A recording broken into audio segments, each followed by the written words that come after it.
शिवभक्तांसाठी सर्वात मोठा उत्सव म्हणजे महाशिवरात्र।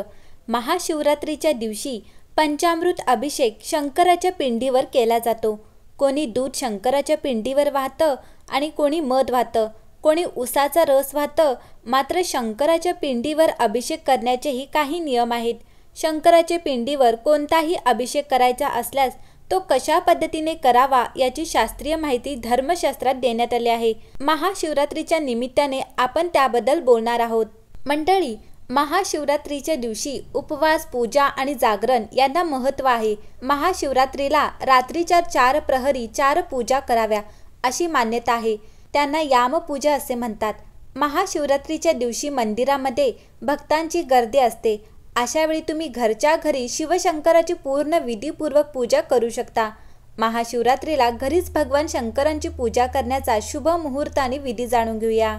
मंडळी, शिवलिंगावर जल अर्पण करताना हे लक्षात ठेवा की तुमचे तोंड पूर्व दिशेला नसावे, कारण पूर्व दिशा हे भगवान शंकराचे मुख्य द्वार मानले जाते।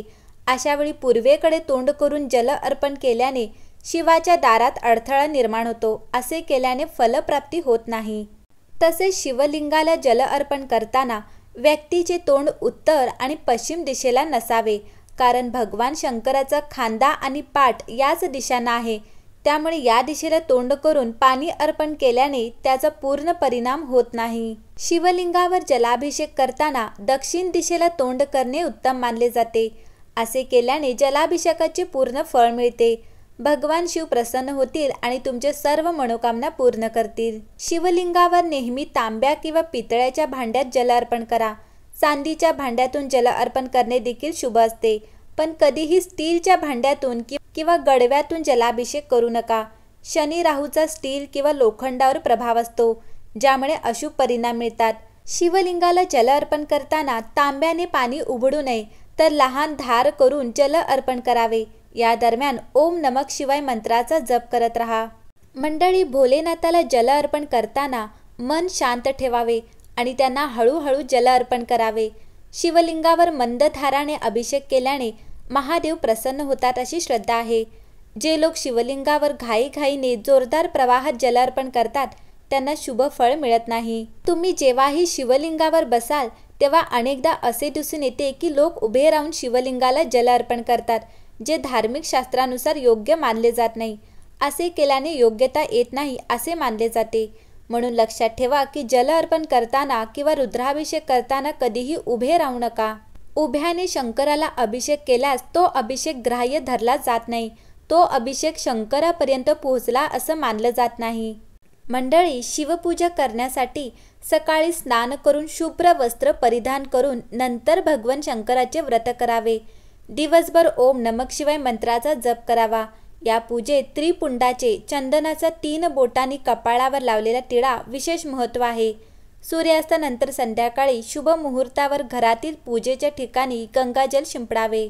उत्तर दिशेला तोंड करून 3 बोटांनी कपाळावर डाव्या बाजूपासून उजव्या बाजूला चंदन लावा आणि त्रिपुंड टिळा लावावा। हातात रुद्राक्ष आणि बेलपत्र घेऊन घरातील शिवलिंगावर दूध, दही, साखर, मध, तूप, गंगाजल, उसाच्या रसाने अभिषेक करावा।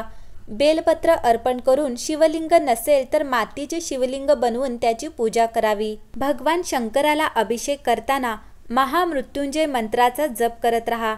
या मंत्राचा जप केल्याने भगवान शंकर तुमच्या सर्व मनोकामना पूर्ण करतील। भस्म किंवा चंदनाने शिवलिंगाला त्रिपुंड टिळा लावा। 11 बेलपत्रावर ओम लिहा आणि शिवलिंगाला अर्पण करा। शिवलिंगावर बेल, भांग, धोत्र्याचं फूल, अबीर, गुलाल, शमीपत्र, मुठभर अक्षता अर्पण करा। धूप आणि चौमुखी तुपाचा दिवा लावून भगवान शंकर चालीसा पठण करावे। धोत्रा फोडून त्याचं फळ शिवलिंगावर अर्पण करा। हे भगवान शंकराचे आवडते फळ आहे। भव, शर्व, रुद्र, पशुपती, उग्र, महान, भीम आणि ईशान या 8 नावांनी फुले अर्पण करून भगवान शंकराची अर्धी परिक्रमा करावी। मंडळी, महाशिवरात्रीला पार्थिव शिवलिंगाची पूजा करणे श्रेष्ठ मानले जाते।